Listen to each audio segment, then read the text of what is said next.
we're moving towards a world where AI generates the reality that I see and I decide if it's real. And everyone's going to be in those bubbles. That's kind of an area that I'm a bit concerned about.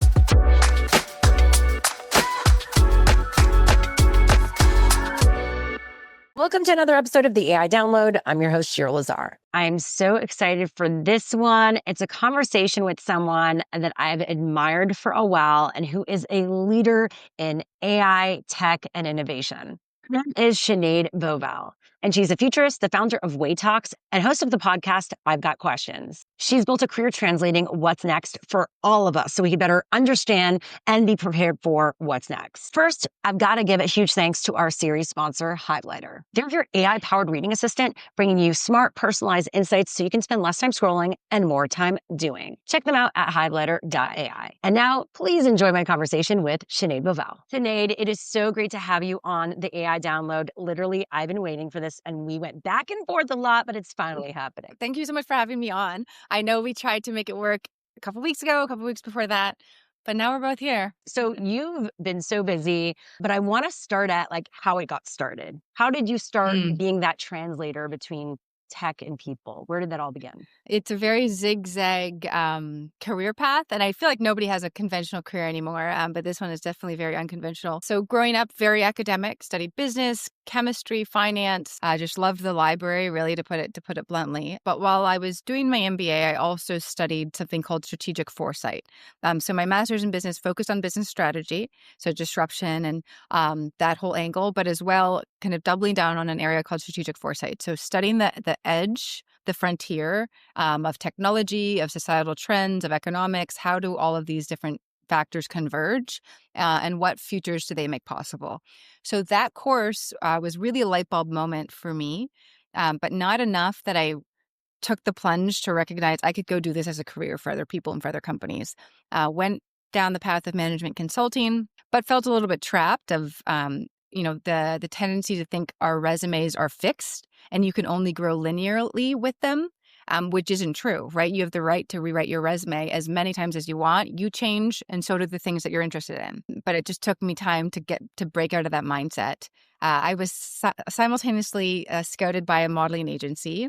I did not know what was trending, didn't watch Fashion Week, didn't even know where it was. But I saw this as maybe the sign or the signal that you can take a leap and it could take you somewhere different. And so I just trusted that instinct, and it was the life I was in wasn't wrong. It just didn't feel right. And that was enough. It got to a point where the voice was really loud. Like, you're supposed to do something different. So I quit the job, moved to New York City, started to model. And it was in that new lane of being a creative, and my mind really expanded. But I was still just as interested in technology, disruption, the frontier. And so I would be talking on modeling sets about this is what's happening with AI and blockchain, and people would be very curious. And I was still bringing these conversations up, but to different rooms. And when I saw that the reception was quite strong, I was like, maybe there's a world in which everybody wants to hear about this stuff. They're just not invited. So I started to write about these topics. I started to host talks through the tech education company I founded, WAYE. And then that was kind of the origin story. And then the more I spoke on it, the more I've kind of slowly found my way back into consulting for companies, but on this angle. So then now I'm you see me online and I post a lot about this stuff. And I do think it's important to bring everyone to the conversation. And then I also work with businesses in the back end to help them prepare. So that's kind of the long-winded way of how I got here. Amazing. And it, in many ways, when you look back at it, it makes sense. And your ability to be flexible, growth mindset, and curious, it lends itself to what you do. So I really love it. It reminds me of like Steve Jobs doing calligraphy, and then lo and behold, that's what, helped him with the design part of Apple, right? Totally. And he says that quote the best: the dots only connect looking backwards. And so there's no way when you look forward at your career to think, well, I'm going to go jump and do this thing over here. This isn't going to align. I don't have any skills that apply to this new area. But when you look back retrospectively, you see that all the dots were perfectly aligned to the thing that you need to do next. But it's just hard to see it in the moment. Yeah. Trust in the process. It is hard, but trust. So, the first video I discovered of you was the video of you on the talk show, kind of like The View in Canada. And that video went viral. Is that true? That was like the first, I feel like for me, where I was like, who is this person? Right? What was the video? What were you talking about again? Oh, I've been on that talk show a few times.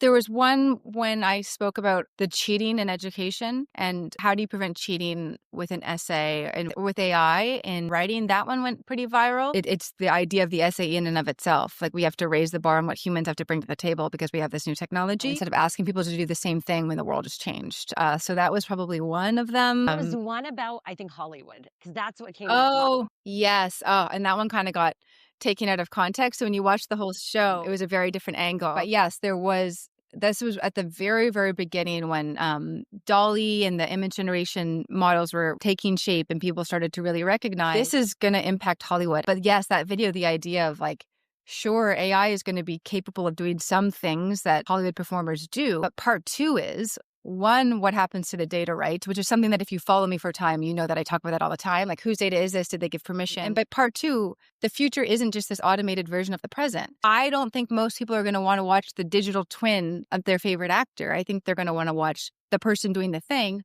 or watch something different. But the thing that went viral is, could AI eventually try to replicate people and what they're doing? I mean, companies are trying to build that right now.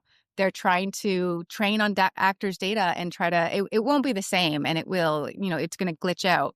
But that could be a possibility. But do we want it? Probably not. And I see a different future that we're probably headed towards anyway. Okay, I want to get into that.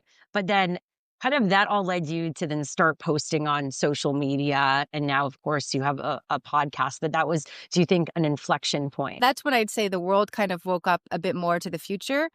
And I had been talking about it for some time. So, yeah, there were some, I guess, different inflection points. But yeah, as I said, I kind of usually log off at, once I post something. Good for you. Yes. I think I have started to see myself do more of that, but it's hard. The doom scrolling does happen. But yeah, at that point, that's when I was like, who's this person? Sunny Hostin's starting to follow her from The View. Oh my God. Like, just so interesting. So just kudos, giving you your flower. Thank you. I appreciate it. So with that said, let's get into that because let's talk about, I guess, perfect seg, the future of Hollywood then and entertainment. Right? You said that on that show that actors won't really be replaced necessarily, even though the tech can make it happen. So where are we at now? And then where will that go? Because people are freaking out. I live in LA. There is a very big tension between Hollywood and AI. Yeah, I mean, and there's multiple reasons for the tension, right? There's the data theft, which I think we're all kind of in some way, whether you've written a book, you've posted a video, all of that is feeding these models that for some people is going to then come and try to do the job that they're doing. So there's just like the inherent unfairness of how this is all getting started. And then what does it mean for the job? I mean, on the one hand, you're also hearing the stories of the small director or the small writer that is now kind of 10x'd their output because they're using this kind of team of interns and assistants to do things faster or do things that they would have done in visual effects. It's just cheaper. Then there's the idea that, okay, could a digital twin step in and instead of maybe needing to bring everybody back to set to make an edit, you send in the digital twin because it was somebody was supposed to drop the mug and they moved the mug. Great. I think most people could get behind AI in that scenario. But then the thing that I think is very unimaginative is what if we could just have AI act in all of these roles and a bunch of digital twins of actors instead of the actors themselves? That is a very linear way to think about the future. Let's take what we do and just do the exact same thing, but automate it. And I think any business, any company, any creator that is thinking about the future through that lens doesn't understand disruption. Because disruption is we do different things with the new technology. And so, yeah, I think the idea that like people are just going to want to watch automated people doesn't make sense to me. You could imagine video games becoming even more entertaining. I don't play video games. Imagine a world in which you are using yourself as a generated character and you are moving through some story that relates to your actual life. That is a new way to use AI that is in the world of entertainment. It's just wasn't possible without the technology. So I focus on the use cases where it wasn't possible before, not the use cases where it's like, let's just automate the present. That to me isn't interesting, and that's how people get disrupted. Not interesting, and I know that too, but the fact is that's how people in the industry are using it, right? I think right now, sure, you could use AI to do what 10 visual effects people would have done before. one visual effects person in AI is probably what's needed to make a lot of the future movies if they look the same. So that is a reality. But if you're thinking, let's automate this entire thing, this entire show, you've missed the point. And it's the same. I mean, I tell the same message to businesses. If you are looking at your company thinking, okay, how can AI do all of this? That's not the question I'm asking. I'm asking is, does the thing your company do today still matter in an AI future? And that is the bigger question. And it doesn't matter if you have 900 robots doing the thing for 50 cents if nobody cares about that thing anymore. And it's kind of unfortunate that AI is kind of exploiting artists because at the same time, they are the people that create the new use cases. And so that's who I'm watching for. And those are going to be the real winners. And anyone that's just looking at the exploitation lens, like how can I fire people? How can I automate this? You might have a couple of years of doing things really cheap and really efficient, but that's probably all. So many things came up in my head. Everyone's focused on the exploitation and the predatory behavior on it, which those companies will continue. And ultimately, it's a similar thing that happened with Meta and our data and turned a blind eye, or we didn't even know better. And we're trying, I Yeah. think that we're so triggered and we have so much trauma from Yeah. that we're going to the other extreme with AI. And also because we're not seeing any intentional response from these big companies. So I get that. But and just like you've said, and I continue to say this because I get worried these headlines scare away the people who won't be part of this, who should be part of this. Those are minorities, those are women, and then we're not part of this revolution and the finances around it, right? The money. Totally. We need to get to the bottom of the data conversation because that's happening. Like that labor has just been stolen. So but it's parallel. I also want artists to know you can also take this technology and disrupt the company that has this really antiquated vision of just automating the thing that they're doing. Like you could leapfrog over them and make what they are doing irrelevant anyway. But both need to. The data thing is and we're just continuing to move forward without that being solved. That is scary. And because it's moving so fast and because we need to participate in it, or I feel that way. That is my worry. It's going so fast that it's not going to be figured out before it's too late. I mean, what is your take on that and what we do with this whole data situation? I feel like big companies are getting those licensing deals, but what about the individual? Clearly, we're getting left behind. Yeah, the independent person. And there were some federal decisions. There was an AI summit that different government people spoke at, and they kind of said, we're not going to deal with the copyright thing. It's just not going to happen. Like geopolitically, it doesn't make sense for us. And that's kind of how the tone was being set in some of these rooms. So to me, I don't really even know what the answer is going to be there. There are some interesting startups that I've seen because there is a lot of money to be made if you can solve that in a way that's in everybody's best interest, that are trying to figure out and it's not even just assign credit. You also want to incentivize humans to continue to create so you don't just get this dead end. So, any company that can solve how do people get a proper credit, whether that's financial or that's they're kind of noted who made this thing. But then also, how do you incentivize people to still create? Because people are going to just say, okay, I'm not going to be sharing stuff anymore because it's just going to be gobbled up without my knowledge and without my consent. So a company that can figure that out is going to make a lot of money. He's realizing that community and culture matters, even if they focus on tech and scale. It's not one or the other. Yeah, exactly. Because AI has no culture. It's not a thing. It has no desire. It's generative, but culture isn't something that you generate. So what do you think about these AI musicians popping up? Because I personally think, okay, it's cute right now. There's going to be all these one-off examples, but not every musician's going to be like this. I mean, come on. A professor of mine, and he's the one who I studied under when I was doing my master's, and he was on the podcast and we chatted about this, where he talks about this is humanity using the technology as a gizmo in the early days. So we're like, oh, we ask AI questions we already know the answer to. Like, write my email. Like, okay, you know how to write the email. You just don't really want to do it. No, I don't, Sinead. We did. That can be episode 2. Like, oh no, I can no longer write the email. Like subject header. I can't think, but we're using it as a gizmo. So like, okay, write my song, write my email, write my recipe, write my this. Okay, cool. That could be fun. It's like moderately innovative, but I don't think that that's the end state. And again, that to me goes into like the asking the new technology to do the old things. It's like, okay, once we graduate from there, what happens? And that's what I'm more interested in. So I don't know what happens with these AI musicians. They're getting followers and some people like their music and it's real to them. And that kind of gets into that kind of post-reality world. Or some people are like, I don't actually care that it's AI. The song resonated with me. I went through this with my mom or my boyfriend. But I don't think that's the end game for music. It doesn't make sense to me that's where it all stops. What are the signals for you that you look out for? So we're more aware of those things, even though I know that's your special sauce. I mean, I try to look at the bigger macro questions, how has who we sought influence from changed over time? And how does this technology, again, bring up those different types of questions? So I try to look at it that way. Or historically in music, what have new technologies led to? And it's a new type of music usually.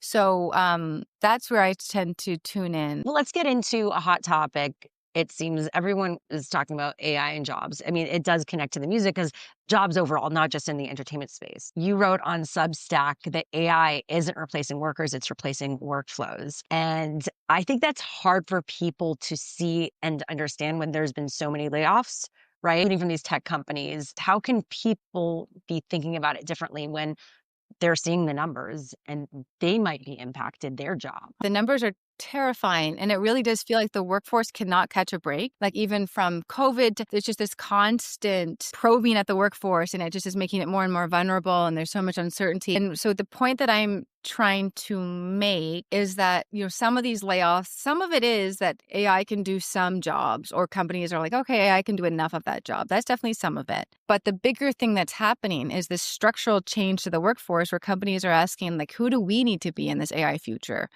And what are the workflows, not that we do today that should carry on, but what are the workflows that we need to invent for this future? And it's just a different way to look at it. Because again, the company that is looking at AI and thinking, okay, how can I automate the entire finance department with these AI systems is the same company that's just not getting how the future really works, that the future isn't just an automated version of what we're already doing. So the companies that are asking these big questions and like, okay, we have to slim down and become a startup because we're probably going to get disrupted ourselves. That's a lot of what's also happening. So I say that to say one, yeah, again, it's not that AI is just like stealing the jobs of these people, even though it is in a kind of back end way. But it's important we get that nuance because without understanding the nuance, you may just double down on learning AI specifically for your role and not kind of zoom out and see the bigger picture. Okay, how am I engaging with an AI system more strategically? Where do I bring in my judgment? How do I then properly articulate when an AI gives me a response? How do I sell it to a team? Like you're not zooming out and thinking the bigger skills that you're learning every time you're interacting with the system. Or two, you might start to pay attention to the AI is hyped, AI is in a bubble, it's not in a bubble, and think, well, this technology isn't really going to go anywhere. So even though those companies over there are laying people off, I'm okay. When companies aren't worried about if it can do your job, they're worried about, are we going to exist? And then I'd say the third thing is most jobs AI can't do. It can't do most of these jobs. It cannot automate workflows from start to finish for most jobs and not thousands of them. And so people might incorrectly think, okay, I asked AI to do a bunch of stuff for me and it's not able to do it. So therefore, I think my job is safe. I don't really need to double down too much on AI because it can't do my job. And I'm trying to help people see that's not what companies are thinking about right now, though, because they know it can't. So that doesn't necessarily make it less scary that these big layoffs are happening. I think we all feel shaky about the future of our careers and economic certainty and all of that is just kind of feels so untethered at the moment. But the nuance matters because either way, the best thing to do in this moment is lean in and really equip yourself with the skills to thrive with this technology because it's going to become like the computer. No one's going to ask. They're going to hope that you already know. You can ignore the headlines a bit about AI hype or not hype because it's not really what companies are looking at. They're thinking long term. And so, yeah, that's why I think the distinction's important. But again, it's still a really volatile time for the workforce. It's really tough. So what is your advice? I guess you've talked about the traditional career ladders over. We're in what we're called the independence era. Or I guess if you're talking to someone else, I mean, even an older generation is still working and is like freaking out, right? How would you prepare for that next decade? So I call it the independence era because that chapter of the workforce that we're starting to exit where we get a bunch of experience and we move vertically up a career ladder to the next role, and you can kind of see the trajectory. Okay, I go from manager to VP to director. That's all starting to end. So the career ladder in and of itself is going away because prior experience doesn't necessarily mean you are the right fit for a role in the AI age, because AI is going to continue to change what it brings to the table. So you are going to have to continue to change what you bring to the table. So say, and the example I like to give, you're a financial analyst today. Tomorrow, AI does the analytics. So now you're much more of a strategist. AI is doing the analytics stuff, and you're like, okay, this is the judgment call I'm going to make with its conclusion. But if you don't have strong judgment skills, you may no longer be the best person to be making those calls about finance, even though you were the finance person. You have had 10 years of experience, but now it's a different skill. And so that idea that you have experience and you move vertically is starting to unravel. And the idea of having a job title is starting to unravel, because who is that person? Like, you're a strategic thinker with numbers. So the job title starts to go away. So we're moving towards skills over jobs. And that makes the career ladder kind of flat. But it also means there's a world in which not having experience isn't necessarily a disadvantage if you're understanding how to work with this technology. Know that the fabric of the workforce is going to become much more independent. So not a lot of people are going to have these kind of full-time roles that we've had for the last 40 years. And instead, we'll all work for a few different companies like independent contractors do today. I do marketing, but I do it for these 6 different companies. Most of us will start to do that. So think of yourself as an independent worker. Start to get, it seems like it's a patchwork of jobs, but that's the actual fabric of the future. So you're not behind, you're not scrambling. That is where we're all moving towards. And if you can learn how to run yourself like a mini company and build those skills as an entrepreneur who knows how to use this technology and apply it in new ways, that's the package. That is the future package right there. Thankfully, I've been doing that for over a decade. So I'm prepared. Well, I would have full-time jobs. I didn't have any. So I was forced into this. And who knew I was preparing myself for the AI era? Right. But I do think it's not for everyone. It's not for the faint It of heart. is so not for everyone. And the idea that it's just kind of getting forced upon us. A lot of people don't want to have to wake up and think about being an entrepreneur every day. For a lot of people, it's having that 9 to 5 and that certainty is really important. And that's why I always go back to, we hear government leaders talk about AI, how it's going to strengthen the economy, the middle class, strengthen jobs. What about the people in that economy and the impact AI is going to have on them? Can we have that conversation? And we just aren't having it enough. And again, it's not that work is going away. It's that jobs are, but not work. But there's security that is wrapped up in jobs and some lack of security that's wrapped up in work. And we have to figure out that equation. It's a bit of a mindset thing. And I do believe it's entangled with mental health also, and being able to be confident in your skill set. There's going to have to be coaching around that. Like, I wish the government, one, prepared people through education, but also like emotional, social intelligence, like self-trust, all these things were like for people to believe in themselves. Totally. And it doesn't help that we feel like we're kind of competing with this machine intelligence, and it's just moving at all costs. And we all feel like we wake up to a new freight train every day. And so it's really tough. Yeah, the mental health and the uncertainty is really challenging. You get used to it as an independent worker, but to not know what your world looks like in 8 months is not easy. And for a lot of people, it's not going to be easy. I feel like we have all these questions. What is the answer to all that? The person listening who's, informed and inspired and educated by this conversation, also still freaking out. Yeah, I mean, but we're also all in it in real time, and there's still a lot that's up for grabs, right? So some people do feel like there's parts of my job that I love, but a huge part that I don't. So we are moving towards a future where like you just do those things for a few different companies, but they're things that you really enjoy, and you start to have a lot more autonomy in your work and, what your schedule looks like. And so there is some aspects of it that are really interesting. And the workforce could look different. It's just making sure people are protected as we transition through that is what's really important. Do you see any government doing this properly, and where regulation fits into that? There are some that are asking the questions and know that work is changing, and they're having focus groups, and they're engaging with think tanks. So it is happening. But I think governments think that the transition is going to be longer than it is. Because again, we have our mind set on like, is AGI going to happen? AI isn't good at my job. And so when we hear that, we cling to these binaries without recognizing AI doesn't have to be able to do a full workflow. And we definitely do not have to have AGI for companies to start to opt for more independent contracts. And independent contracts doesn't have to be radical, but if you haven't figured out what the health insurance plan is for millions of people, it is going to be radical. So the 2 biggest questions, and I guess how the government could fit in, is on the data and, privacy part, right? And the work part, right? Is there anything else I'm missing there? Yeah. How do you protect people through times of disruption and transition? Because that is a guarantee. What is your plan for that protection? And I think being able to answer that is absolutely, without a doubt, critical and really vital. And then, yes, the data, because you still want, even for business needs, right? Like you want to incentivize people to want to create and put their work out there. That's why copyright was invented. And look what it did for the world. So what's your take on regulation versus innovation? Yeah, I don't think that they're mutually exclusive. I think businesses do like to know what are the boundaries and the lines that I'm playing within, because it can also be very expensive for them to try to go down a path of innovation and be about to launch a product. And it's like, by the way, now we're suddenly going to throw in regulation, but we might not, but we might. So then you just are kind of stagnant. So I think giving people clear lines, like these are the referee lines, is helpful for businesses to know exactly what to play within. What I think doesn't work is applying 20th century regulation to a 21st century technology. Some might apply. It doesn't mean everything is start from scratch. Everybody quickly run to the innovation regulatory lab and do everything from scratch. But I think where we're running into friction is where regulation is going to have to be as innovative as the technologies that it's trying to regulate. And we're not doing both of those things. And that's why we keep running up to this friction. Of course, you have companies that are going to petition against regulation. And so that's all happening in the lobby. But outside of that, we need to step back and think, okay, are we innovating on how we approach regulation? Right? So we still have we have the same outcomes. We want people to feel safe, protected, not exploited. People should be able to buy or use a product, and there should be some fundamental safeguards or kind of level of operating consistency. So those are the outcomes we know. But how you incentivize those are probably going to be different when the technology and the channel looks very different.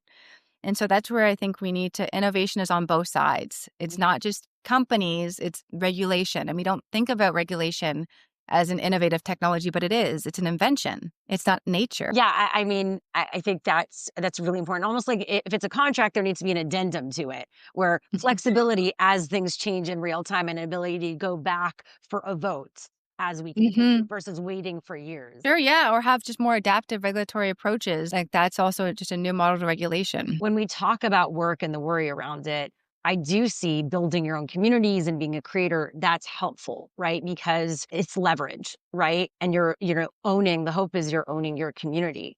So a lot of times I tell businesses, we talk about building your social media presence, being on LinkedIn now and all this stuff, like everyone's becoming their own brand. It's important for people to know who the founder is behind the company. All this is important, right? But then you've also recently said on a podcast episode and talked about that we're at the end of the influencer era because of AI. So what is the balance of, building your brand and owning that? And that actually, again, helps you, right? And then what you've discussed as the end of it. Yeah, so it's kind of like a both and. So we're at the end of the era, but it doesn't mean you can, if that is how you're generating your income and that is really important to your brand, that you can just kind of log off and just kind of wait for the next era, because we can't exactly see how influence is going to transform, but we know it's going to change. If I'm, an influencer is like the main way I'm making an income, the questions you need to be asking is, what is my value proposition outside of the current channels I use to deliver it? And that's just kind of a fundamental question of business, right? What is your value proposition? How do you meet your market? Where are they? Where are they going? Hope is that these platforms get better at knowing what is your goal, what do you want, and how can we help you, right? Versus just like throwing things out there and expecting to figure out how it comes. The hope is there's a bit of a law of attraction, but also the platforms are helping make that happen. That would help them have more value in this time and space too. It would also, help them exist in the future. Like if you're just going to just flood your own platform with all this AI stuff, you have to think, what does that actually mean? Why do people come to this platform? And is it for that? My worry is also burnout happens because the fact is, as creators or anyone with a brand, if AI is pulling from the public web, right, or wherever they're pulling from, you need to push yourself out more and more so they're seeing you're relevant. You're talking about this, right? Yeah. So that when someone searches AI, who's the top person or creator in AI and culture, we want our names to pop up. But if we stop creating, it's not going to pop up. That's also what I'm worried about. So even if what you said, the influencer era is over because bots are watching, we're going to need to be continuing to produce for them in order for them to continue communicating to others that were relevant. So everybody's going to need to be innovating.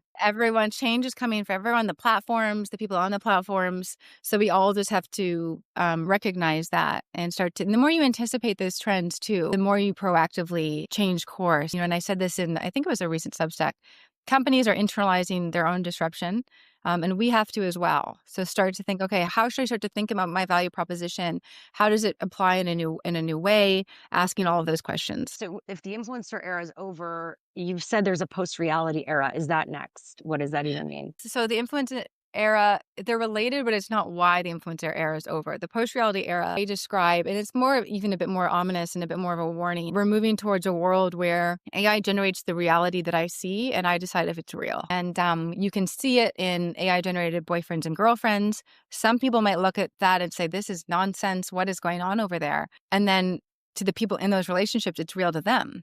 And so the question, we start to get in these very different reality bubbles. A friend can't come to your birthday party because they have a date with an AI partner or their AI therapist. It's like, you can obviously move that, and doesn't seem even real to me, but that's real to them. And then you can times that on every type of topic.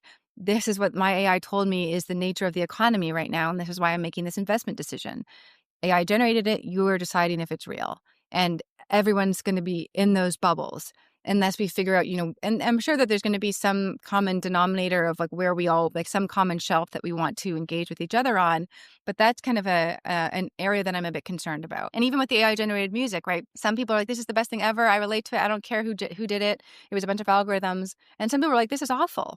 This is not real. And so it's, again, post-reality, because reality is just based on your own preference. Well, and that could create, I think even we're seeing politics create more gaps between communities. I think that tech and AI will create even more gaps possibly. It certainly could. But the thing is, again, and that's the work that I do, we can see this. Then the part two is, what do we want to do? What do we want to incentivize? What do we want to build towards? And that's the kind of the second part of that. So with that said, how do you, with all this, we've talked so much about disruption. How do you stay grounded in all this and take care of your own mental health? It's funny too, because I'm obviously very immersed in technology, but I have so many strict boundaries around how much tech can reach me and where I draw the line. So for instance, my smartphone, I go a lot of hours in the day without it. I post on social media, but I'm hardly actually there. I don't think it's natural to be engaged with millions of people and worried about the opinions of millions of people. And that's just not a natural environment, I think, for us. So I post and I believe in the things that I'm sharing, but then I know, okay, that's my sharing. And then now I have to go. And then I do a lot of, as much as I'm listening and trying to be informed on technology, I also spend a lot of time researching and trying to understand the brain, the limits of the brain, mindfulness. I do so much mindfulness. I do a lot of meditation, and that takes up a lot of my time too. So interesting for someone who's all about like the future and advancement, that you create that for yourself. Yeah, that's fascinating. Notebooks at meetings, like I bring my notepad to a meeting. So I'm just like, I try to be as present as possible. And it's also because I'm so close to the data on all of this stuff and like the impact of it. And just, we do get kind of stuck in these 90-second loops. I talked about recently, I was with Pew Research Center and with the person doing all the AI studies. And I was asking about access, if they see in other communities, as we talked about before, who haven't had access to tech, still that continuing to happen. She goes, no, actually, we're seeing a high amount of access right now. What will be more of the privilege is an ability to disconnect. Yeah.